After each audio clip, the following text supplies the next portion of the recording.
Goosebumps ये जो brand है इन्होंने चालू किया, हमने वैसे चालू किया है 2012 में अचार बनाने का। मेनली अचार स्पाइसेस जो बहुत ज़्यादा रूटेड प्रोडक्ट है इंडिया के।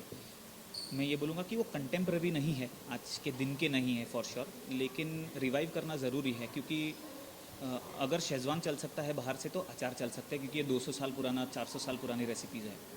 तो वो रिवाइव करने के लिए हमने सोचा कि इसे आज के ज़माने में कम्युनिकेट करना ज़रूरी है। तो सबसे पहला हमारा जो इनिशिएटिव था कि हमने कई सारे अलग अलग फ्रूट को लेके अचार बनाने चालू किए कि पाइनएप्पल का अचार क्यों नहीं बन सकता, जब आम बन सकता है तो आम तो है ही, एंड वी लव मैंगोज, उसमें कोई सवाल ही नहीं है, लेकिन आम का के साथ पाइनएप्पल, ऑरेंज, स्ट्रॉबेरी, तो ये सारे अचार अगर आपने देखे होंगे तो वहाँ पिकल टेस्टिंग इवेंट में हमने रखा था। तो जैसे वाइन टेस्टिंग इवेंट होते हैं, जैसे कॉफ़ी टेस्टिंग होता है इतने ज़ोर शोर से, तो पिकल टेस्टिंग क्यों नहीं हो सकता। तो ये रेसिपीज़ को मारना नहीं है for sure, it can't go to graves. तो वही सिलसिले में हमने सोचा कि एक आर्ट फॉर्म जो है, ये कलिनरी आर्ट फॉर्म जिसे हम कहते हैं अचार बनाने का, स्पाइसेस बनाने का, उसे हम दूसरे आर्ट फॉर्म्स के साथ कैसे जोड़ सकते हैं। और ये जितने भी आर्ट फॉर्म्स का एग्जिबिट होता है वो अंत में बनाता है ऐसे मोमेंट्स जहाँ गूजबम्स का एक्सपीरियंस होता है। Mainly any art form would give an experience of goosebumps. So overall वही आइडिया था कि अलग अलग आर्ट फॉर्म्स को लेकर क्या हम उसे मैरी कर सकते हैं क्या कलिनरी आर्ट के साथ। तो going back to the chalkboard, understanding के क्या कर सकते हैं, तो हमने सोचा कि हमारा कोर एसेंस क्या है एज अ ब्रांड, कि हमारा प्रोसेस क्या है। तो उसमें एक प्रोसेस निकला कि अचार का सबसे मेन प्रोसेस है फर्मेंटेशन। तो फर्मेंटेशन अगर कुछ मैंगोज़, लेमन्स और मसालों के साथ घुलते हैं और फर्मेंट होते तो अचार बनते हैं। वैसे ही हमने सोचा कि एक थॉट जब इमोशन से घुलती है तो मैनिफेस्ट होती है फर्मेंट होके एक गज़ल, पोएट्री या नज़्म के फॉर्मेट में। यही थॉट को लेके दोनों को मैरी करके हमने एक फूड एंड गज़ल शो सोचा, जिसे हमने फर्मेंटेशन नाम दिया। दो it's not a very music friendly terminology, हम हमेशा म्यूज़िक शोज़ देखते हैं तो ये नाम से नहीं देखा करते, पर फर्मेंटेशन है तो उसी को सेलिब्रेट करने के लिए आज हम सभी हैं यहाँ पर। गूज़बम्स हम इसे नाम दे रहे हैं ऐसे इस इवेंट को एज गूज़बम्स मोमेंट फेस्टिवल।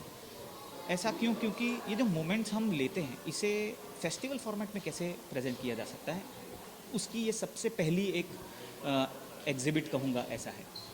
और इसके आगे अलग अलग, जैसे हम सनडाउनर म्यूज़िक सुनते हैं फॉर एग्जांपल, फॉरेन में बहुत चलता है, यहाँ भी चलता है, मुझे भी पसंद है, पर ये सनडाउनर हम वेस्टर्न तो सुनते हैं पर उसमें ठुमरी क्यों नहीं आ सकता।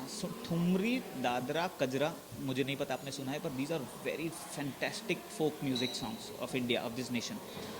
ये अगर मैं अलग फॉर्मेट में इसे सनडाउनर बना के पेश कर सकता हूँ तो definitely and all our food can complement with it at that time.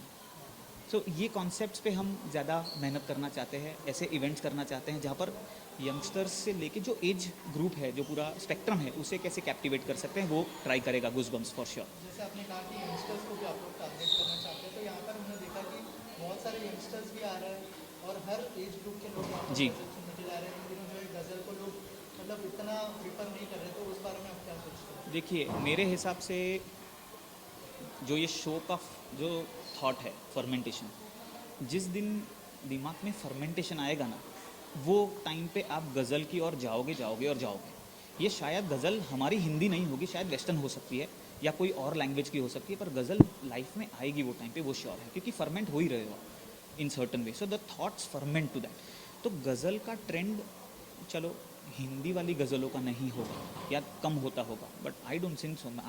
मैं खुद एक फ्लूट बजाता हूँ, प्रोफेशनली नहीं, सीखता हूँ, 7 साल से सीख रहा हूँ। यहाँ तो आज बहुत ज़बरदस्त कलाकार है यहाँ पर स्टेज पर, उनके सामने बोल भी नहीं सकता हूँ, पर जैसे जैसे सीखते गया, I have been seeing so many youngsters who are coming and learning this. Flute, tabla, sarangi, harmonium. आज हमारे चीफ गेस्ट अश्विन सर है, Ashwin Srinivasan ji, who is a fantastic flautist of this country, who makes fusion music to Indian classical. एक राग से लेके manifestation Hollywood तक जाता है उनका स्पेक्ट्रम, सोचो इतना बड़ा स्पेक्ट्रम है। सो 100% यंगस्टर्स आएंगे, हमारा म्यूज़िक बहुत माइंड ब्लोइंग है और हमारा खाना भी बहुत माइंड ब्लोइंग है, तो we'll try and marry that as much as we can, ऐसा है। लास्टली क्या क्या फ्यूचर प्रोजेक्ट्स है इसके बाद, और कहाँ कहाँ पर प्लान करें आप लोग शो, एक प्लान किया? थोड़े बैठक फॉर्मेट में होंगे शोज़ फॉर श्योर, उतना एटलीस्ट हमने सोचा है कि थोड़े बैठक फॉर्मेट में होंगे। जो हमारे पुराने ज़माने में बैठक हुआ करते थे उसे कंटेम्प्रराइज करेंगे फॉर श्योर। उसे कैसे न्यू एज, देखो बैठक का मतलब ये है कि जैसे ही हम कोई लाउंज में बैठते हैं वो बैठक है, हमने सिर्फ उसे लाउंज कह दिया है, फॉर्मेट बैठक है फॉर श्योर।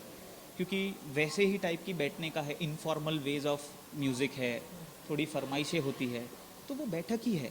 हम उसी बैठक को कैसे न्यू एज में बता सकते हैं, ये हमारा डेफिनेटली फ्यूचर फर्दर प्लान्स है। जैसे मैंने सनडाउनर का एक प्रोजेक्ट बताया, दादरा थुमरी को अलग रीत से कैसे प्रेजेंट, और जब माइंड ब्लोइंग म्यूज़िक ऐसा है तो वो मैनिफेस्ट होगा तो मज़ा आएगा, ऐसा है इसीलिए। Thank you so thank you, much. Thank you.